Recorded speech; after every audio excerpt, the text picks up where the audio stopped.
आपका परिचय केवल एक शिक्षक ही नहीं सर्वोदय स्कूल के, आप महान योगी भी हैं, आप पैसे से वकील भी हैं, आप समाज सेवक बड़ा जबरदस्त है।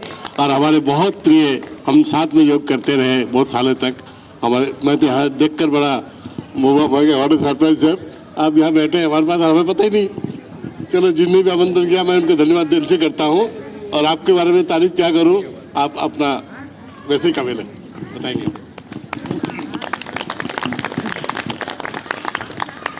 आज इस मौके पर हम लोग उपस्थित हुए हैं।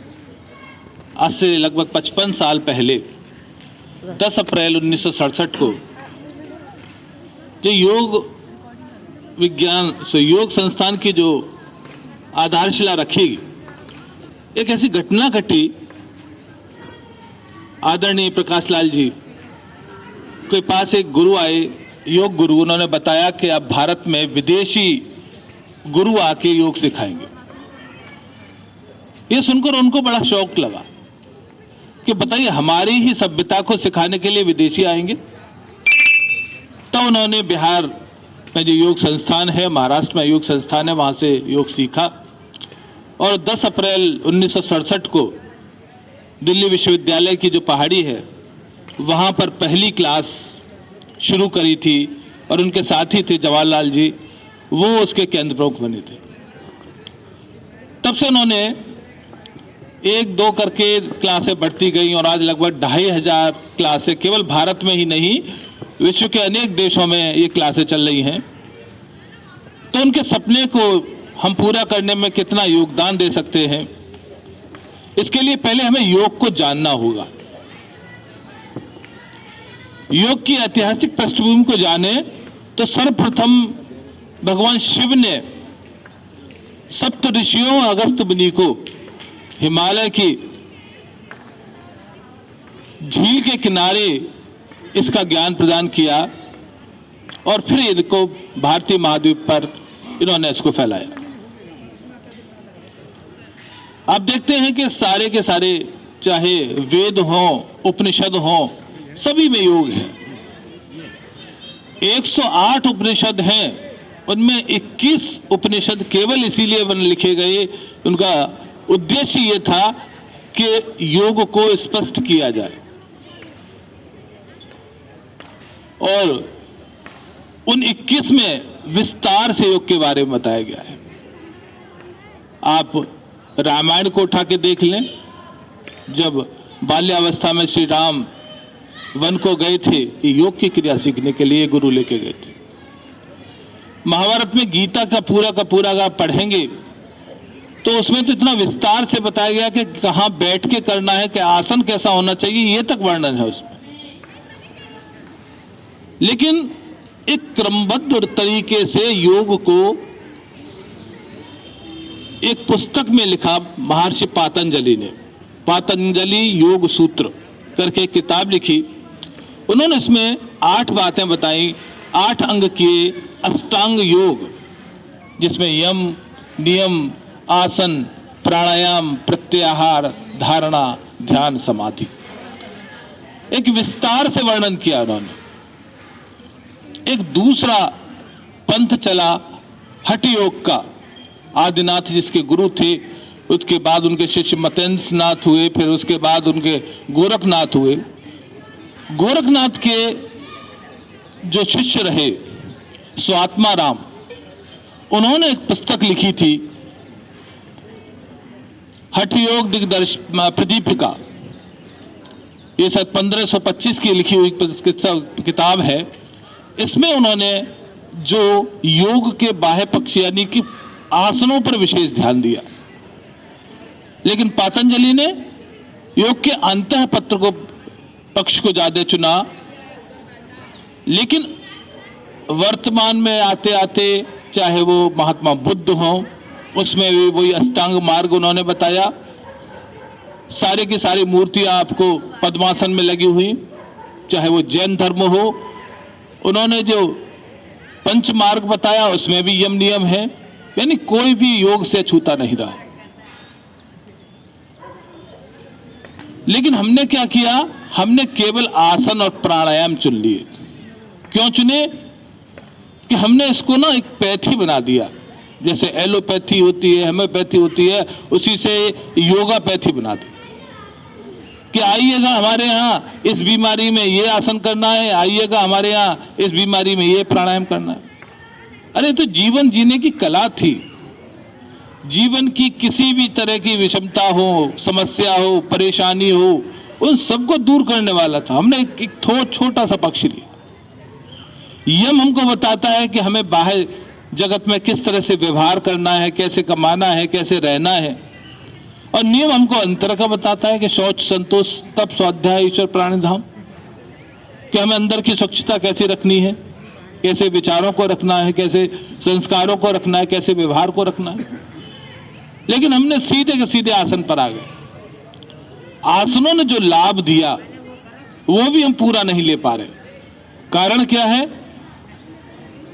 श्री कृष्ण जब अर्जुन को समझाते हुए कह रहे हैं कि युक्ताहार विहारस्य युक्त चेतस्य कर्मसु युक्त स्वप्नोपबोधया योगो भवति दुःखः।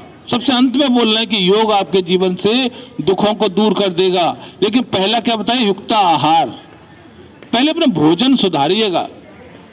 अब रात में लेट नाइट भोजन करें, पार्टी करके आए, सुबह का आसन लगा के देखें, लगेंगे ही नहीं। जब तक सात्विक भोजन नहीं होगा, समय से भोजन नहीं होगा, तब तक आपके आसन ठीक नहीं हो सकते। और आसन ठीक होंगे तब आपकी स्थिति ठीक होगी, तब आपका प्राणायाम अच्छा होगा।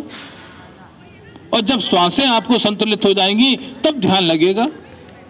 आप सीधे बैठ जाओ आंख बंद करके कि ध्यान हो जाएगा। हठ योग प्रतिक्रिया में यही कहा गया था कि अगर आपका ध्यान लगाने की कोशिश में लग भी गया तो बड़ा अनर्थ हो जाएगा, क्योंकि आपका शरीर इस योग्य है ही नहीं कि अंतरिक्ष की शक्तियों को ग्रहण कर सके। हम उन चक्रों पर ध्यान देते हैं। वो चक्र क्या है? वो चौराहे हैं, इड़ा, पिंगला, सुषुम्ना की, जहां संगम स्थल है, और उन संगम स्थलों पर ध्यान के द्वारा हम जो शक्तियां हैं उनका आह्वान करते हैं। वो कहते थे पहले हठ योग के द्वारा, आसनों के द्वारा अपने शरीर को इतना मजबूत बना लो जैसे कछुआ बना लेता है। बाहर से कितना भी प्रहार करो कोई भी असर नहीं होता उस पर। तो इसलिए आपको पहले अपने आसनों को सुधारना है, और आसनों को सुधारने के लिए सबसे पहले अपनी दिनचर्या ठीक करनी पड़ेगी। दोपहर में क्या है, कितना भी पेट भर के भोजन कर लें, लेकिन रात का भोजन थोड़ा सा आपको हल्का करना है। समय से सोना है, समय से उठना है। और इसको पैथी मत बनाओ, रोग में योगा सब करे, निरोग में करे न कोई, जो निरोग योगा करे तो रोग काहे को है। आप इसको अपने जीवन में उतार ले।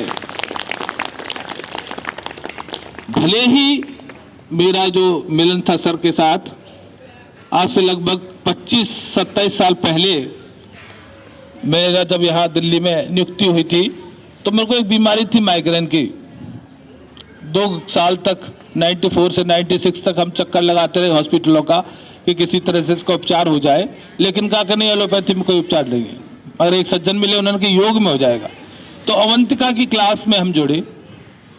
कुछ महीनों में ही जब आसन आ गए तो उन्होंने पूछा कि लाभ हुआ? मैंने कहा हाँ हुआ। वो लोग बदलों में कुछ दोगे?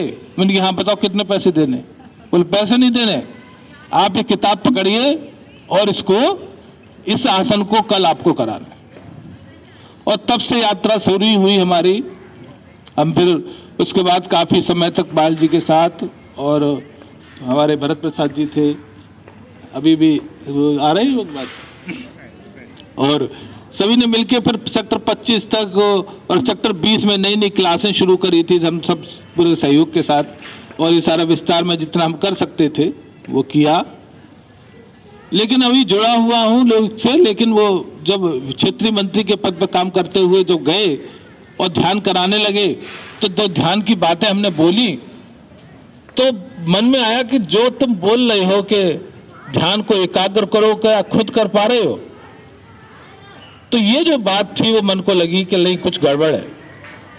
तो एक सज्जन ने कहा था कि ध्यान सीखना हो तो विपश्यना करने जाना। तो हम फिर 10 दिन के लिए विपश्यना करने गए। वहां ध्यान ही ध्यान सिखाया जाता, और उससे बड़ा अच्छा ध्यान की जो एक कमी थी वो पूरी हो गई। और फिर से हम योग से जुड़े रहे। उसके बाद फिर और जीवन विद्या की हम कुछ विधाएं सीख के आए, 8-10 दिन हापुड़ रह के आए, तो सीखते रहे। लेकिन जो आप सीखेंगे वो केवल अपने तक सीमित मत रखिएगा। प्रकाश लाल जी का यही सपना था कि व्यक्ति योग सीखे और उसको अपने जीवन में उतारने के बाद उसका प्रकाश पूरे समाज को दे।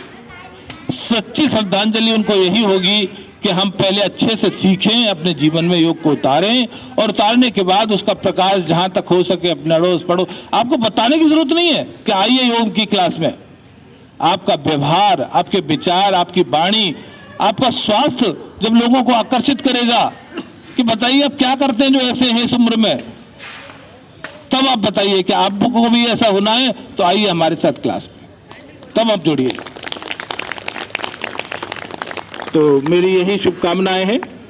यहाँ पर आए हुए सभी विभिन्न केंद्रों के केंद्र प्रमुख, सभी शिक्षकगण और उच्च अधिकारी लोग भी आ गए हैं। मैं उनको हृदय से धन्यवाद देता हूँ कि ऐसे समय मुझे याद किया और आप लोगों ने अच्छे से सुना, उसके लिए बहुत बहुत धन्यवाद।